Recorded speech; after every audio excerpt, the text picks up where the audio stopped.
जी अस्सलाम वालेकुम, welcome to learner and family. आप सबके लिए लेके आए वीकली फोरकास्ट जिसके अंदर हम गोल्ड के एनालिसिस करेंगे, क्वार्टर रिपोर्ट, डॉलर इंडेक्स और न्यूज़ एनालिसिस के हवाले से। और देखेंगे कि अब आने वाले वीक में डॉलर इंडेक्स हमारे सामने क्या मूव जनरेट कर सकता है और किस तरह की वॉलेटिलिटी शो कर सकता है। इस चीज़ को देखते हुए हम आगे चलेंगे और अपने फेवरेट टॉपिक गोल्ड के वीकली पॉइंट्स को डिस्कस करेंगे, उसके लेवल्स को डिस्कस करेंगे और टर्निंग पॉइंट को भी डिस्कस करेंगे जो कि पूरे वीक में हमें हेल्प करेगा। फिर इसके साथ साथ हम इस वीक के न्यूज़ स्ट्रक्चर को स्टडी करते हुए प्रेडिक्शन करेंगे कि क्या मूव्स एक्सपेक्टेड हैं। तो याद रहे ये जो वीक चल रहा है थर्ड लास्ट वीक इस मंथ का और इस ईयर का आखिरी मंथ काफ़ी इम्पोर्टेंस रखता है, क्योंकि 25 दिसंबर से पहले ये जो वीक 18 से 22 दिसंबर का है, क्रिसमस की छुट्टियों से पहले काफ़ी अहमियत का हामिल है। और हर एक मूव को स्टडी करने के लिए एनालिसिस को डीपली समझना लाजमी है। तो इस वीडियो को स्किप मत कीजिएगा। अब चलते हैं हम अपने टॉपिक की तरफ इस छोटे से ब्रेक के बाद।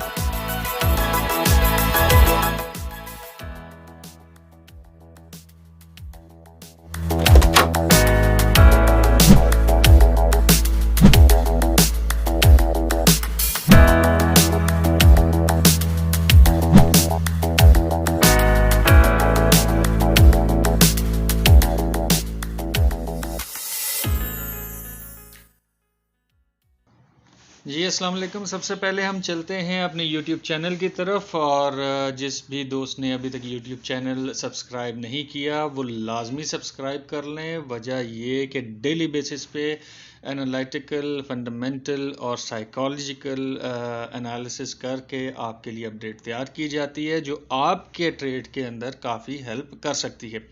तो जो भी दोस्त रेगुलर बेसिस पे इससे फ़ायदा उठाना चाहते हैं तो इसको लाजमी सब्सक्राइब कर लें, क्योंकि कई बार इस तरह होता है कि आप तक एनालिसिस लेट पहुंचती है। अगर सब्सक्राइब किया होगा और बेल आइकन दबाया होगा तो आप लोगों के लिए ये फ़ौरन अपडेट चढ़ते ही इंटीमेशन मिल जाया करेगी। तो अब चलते हैं अपने टॉपिक की तरफ। सबसे पहले हम स्टडी करेंगे फॉरेक्स फैक्ट्री को। फॉरेक्स फैक्ट्री क्या बता रही है हमें? फॉरेक्स फैक्ट्री ये बता रही है कि मंडे को हमारे पास कोई सच न्यूज़ नहीं है, तो यानी कि मार्केट मूवर्स इसको काफ़ी वॉलेटाइल कर सकते हैं और अनएक्सपेक्टेड मूव, क्योंकि जब न्यूज़ नहीं होती मार्केट मूवर्स किसी किस्म के एनालिटिकल एनालिसिस को नहीं बिलीव करते, वो जस्ट अपनी मूव्स को लेकर चल रहे होते हैं। जिसका प्रेशर ज़्यादा होगा वो अपने प्रेशर में मार्केट को उस तरफ लेके जाएगा। फिर ट्यूसडे की तरफ आते हैं तो ट्यूसडे को कोई इतनी सच हैवी न्यूज़ नहीं है, लेकिन ये 5, 7, $10 की मूव ला सकती है। फिर वेडनेसडे जो है कंज्यूमर कॉन्फिडेंस का डाटा है, ये थोड़ी सी वॉलेटिलिटी जनरेट कर सकता है और इस पे हम देखेंगे उस दिन डे एनालिसिस के अंदर कि क्या प्रिडिक्टेड मूव हो सकती है। फिर थर्सडे के दिन हमारे पास फाइनल जीडीपी है, क्यू का अनएम्प्लॉयमेंट क्लेम्स हैं। ये काफ़ी इंपॉर्टेंट न्यूज़ हैं, इकट्ठी आ रही हैं एक ही टाइम फ्रेम पे, तो मार्केट की वॉलेटिलिटी एक्सपेक्टेशन में है। ये उस दिन डिस्कस करेंगे कि क्या हो सकता है। फिर फ्राइडे का दिन जो है वो काफ़ी इंपॉर्टेंस रखता है। इसमें काफ़ी न्यूज़ हैं। लाइट इम्पैक्ट 3 न्यूज़ हैं और 2 हैवी इम्पैक्ट न्यूज़ हैं। तो फ्राइडे तक का डाटा जो है वो काफ़ी इम्पॉर्टेंस रखता है। तो हम चलते हैं अब अपनी क्वार्टर रिपोर्ट की तरफ, उसको भी देखते हैं। जैसे मैंने लास्ट वीक आपको क्वार्टर रिपोर्ट के हवाले से गाइडेंस दी थी, आज भी मैं आपको क्वार्टर रिपोर्ट एनालिसिस में गाइडलाइन दे देता हूँ। क्वार्टर रिपोर्ट की तरफ जाने से पहले उन दोस्तों से मैं मुखातिब हूँ जिन्होंने अभी तक हमारे प्रीमियम को ज्वाइन नहीं किया, वो आज ही ज्वाइन कर लें, क्योंकि जैसी आपकी इक्विटी है उस बेस के ऊपर आपको लर्निंग भी दी जाती है और सिग्नल्स भी दिए जाते हैं ताकि आप प्रॉफिटेबल और सेफ ट्रेड करें। तो अपने टॉपिक की तरफ चलते हैं जो कि क्वार्टर रिपोर्ट की है। अच्छा, क्वार्टर रिपोर्ट हमें क्या बता रही है कि नॉन कमर्शियल जो इन्वेस्टर सेक्टर है वो हम लॉन्ग की पोजीशन यानी बाई की पोजीशन से 15,304 का फिगर आउट हुआ है और शॉर्ट में ऐड ऑन हुआ है। और फिर कमर्शियल सेक्टर जो है वो ऐड हुआ है 2500 और शॉर्ट से वो आउट हुआ है, यानी सेल से आउट हुआ। तो इन शॉर्ट कहने का मकसद ये है कि पहले तो नॉन कमर्शियल और जो नॉन रिपोर्टेबल्स थे वो मार्केट को मूव कर रहे थे, और इस बार कमर्शियल सेक्टर जो कि इन्वेस्टमेंट सेक्टर्स है, बैंक सेक्टर्स हैं, वो मार्केट को काफ़ी हैवी किस्म की वॉलेटिलिटी दिखा सकते हैं, क्योंकि दिसंबर का महीना मैंने आपको पहले बताया था कि मार्केट में जो भी मूव्स होती हैं वो उन्होंने रिटर्न्स को प्लान करना होता है, और रिटर्न्स के हवाले से अपने मामलात को देखते हुए उन्होंने डॉलर इंडेक्स को कमज़ोर भी करना होता है, और अगर हैवी करना हो तो वो हैवी भी करते हैं। तो ये देखा जाए कि कमर्शियल सेक्टर जो है इस वक्त 75% बैठा है शॉर्ट में, जो कि और बाय के अंदर बैठा है 24%। इसी तरह अगर हम देखते हैं नॉन कमर्शियल, तो नॉन कमर्शियल बाय में है, जो इन्वेस्टर्स बड़े बड़े इन्वेस्टर्स हैं वो बाय में बैठे हुए हैं, और शॉर्ट उनकी जो है वो 23% है, और नॉन रिपोर्टेबल जो हैं वो 67%। यानी कि ओवरऑल ट्रेंड देखा जाए तो ये बाय का ट्रेंड है, और बड़े टाइम फ्रेम पे भी मार्केट बाय में ही है। तो इसका मतलब ये है कि मार्केट क्या प्रोबेबिलिटी बाय की दिखा सकती है वो हम चार्ट एनालिसिस पे स्टडी करेंगे, ठीक है। तो ये अब आपको यहाँ से भी बता देता हूँ कि क्या रेशोज़ चल रही हैं। रेशोज़ ये चल रही हैं कि बाय की पोजीशंस जो हैं वो तकरीबन हमारे पास हैवी हैं, और नॉन कमर्शियल मार्केट का बहुत बड़ा एरिया अपने पास कैप्चर करके चल रहे हैं। ये शुरू से ही ये ट्रेंड चल रहा है, और कमर्शियल के पास एक 24% का सेक्टर है गोल्ड की पूरी मार्केट का। तो वो अपनी जितनी वॉलेटिलिटी है वो 24% में ही मेंटेन कर सकते हैं। अब चलते हैं हम अपने डॉलर इंडेक्स की तरफ कि डॉलर इंडेक्स हमें क्या बता रहा है। डॉलर इंडेक्स जैसा कि मैंने आपको बताया था कि जब ये अपनी रेंज तोड़ेगा, इस रेंज से जब गिरेगा तो ये अपनी डिमांड जोन से ब्रेक करते हुए यहाँ तक नीचे आएगा, क्योंकि ये बीच में एक गैप है जो कि बड़ा लाइट गैप है, और ये फिर स्ट्रॉन्ग बाय जोन में अपने आप को स्टैंड अप करेगा। अब इसने क्या किया कि अपनी ट्रेंड लाइन ब्रेक करने के बाद वापस अपनी ट्रेंड लाइन में आया, जो बेरिश ट्रेंड लाइन थी। अब इसका वापस ब्रेकआउट हुआ है, और ये याद रखिएगा मैं आपको जो अब फिगर बताने लगा हूँ 102.949 या 950, जब तक ये इस एरिया से ऊपर नहीं जाता तब तक ये अपना बुलिश मोमेंटम कंटिन्यूएशन में नहीं रखेगा। ये मज़ीद मार्केट अगर गिरी ट्रेंड लाइन से वापस नीचे आई तो ये मज़ीद 101 और मज़ीद नीचे 100 और 98 तक जा सकती है। और अगर ऐसा हुआ तो कोई भी बंदा गोल्ड को 2150 या 2200 को ब्रेक करने से नहीं रोक सकता, यानी इतनी तेज़ी से पंप आएगा। और फिर गोल्ड क्या एक्शन करेगा, क्या मामलात होंगे, वो हम अभी गोल्ड के चार्ट पे स्टडी करते हैं।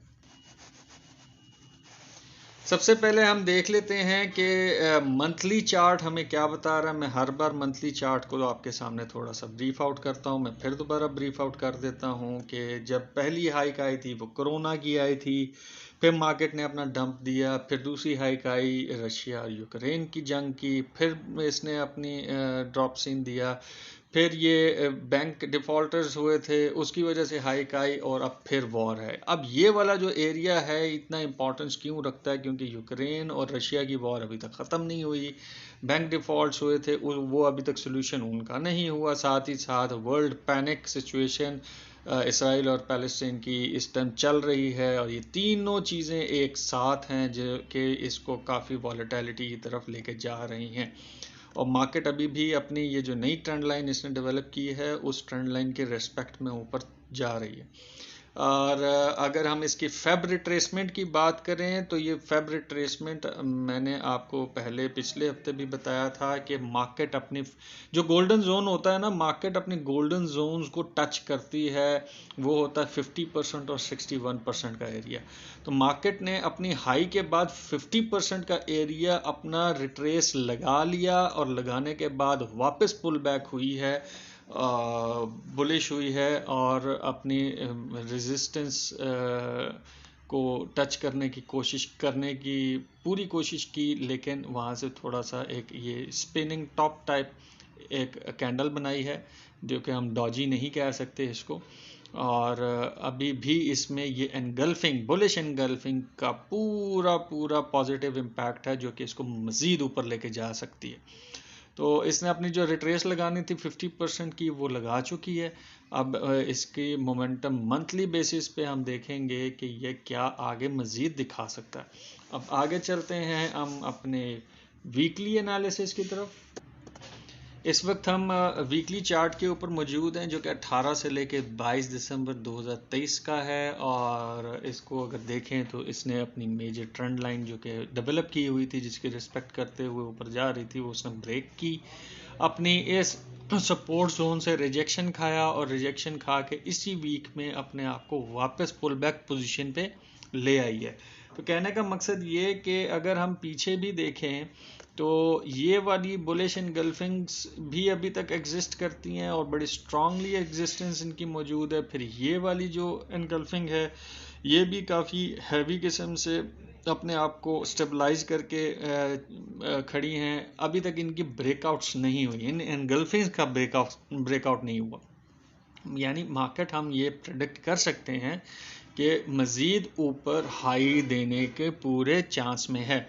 तो जो टर्निंग पॉइंट इस वीक का है वो 2019.5 का है, और मार्केट अपने आप को रिट्रेस कर सकती है मज़ीद। कहाँ तक हम वो रिट्रेसमेंट देखेंगे डेली चार्ट के ऊपर कि कहाँ से मार्केट मज़ीद रिजेक्शन कर सकती है। अभी भी मार्केट बाय में है, याद रखिएगा। जब तक 1932 और 1936 का एरिया एक बड़ी कैंडल जो कि वीकली या मंथली क्लोज नहीं होती, तब तक हम इसको बेरिश मोमेंटम नहीं कंसीडर कर सकते। और अगर ये अपना हाई लगाए बगैर, ये अपना हाई जो लगाया है उससे तोड़े बगैर ये इस एरिया से नीचे क्लोज कर देती है, तो ये 1650 का एरिया भी जाकर आराम से टच कर सकती है, ये याद रखिएगा। यानी बड़ी हैवी किस्म की बेरिश मोमेंटम आएगी अगर ये 1932 से नीचे गिरता है, क्योंकि नीचे मेजर ट्रेंड लाइन है। इस ट्रेंड लाइन को रिस्पेक्ट अगर ना मिली तो ये 1960s से नीचे गिरते गिरते 1860s, 1760s और 1660 तक नीचे आ सकता है। बट जो प्रिडिक्टेड है कि अपने 70s के जोन से ये बाउंस बैक फिर दोबारा कर सकता है, और अगर ये नीचे रिट्रेस की तरफ आया, वरना यहीं से अपनी रिट्रेसमेंट कंप्लीट करके बुलिश मोमेंटम में आ सकता है। अब डेली चार्ट की तरफ चलते हैं और स्टडी करते हैं कि डेली हमें क्या बताया जा रहा है।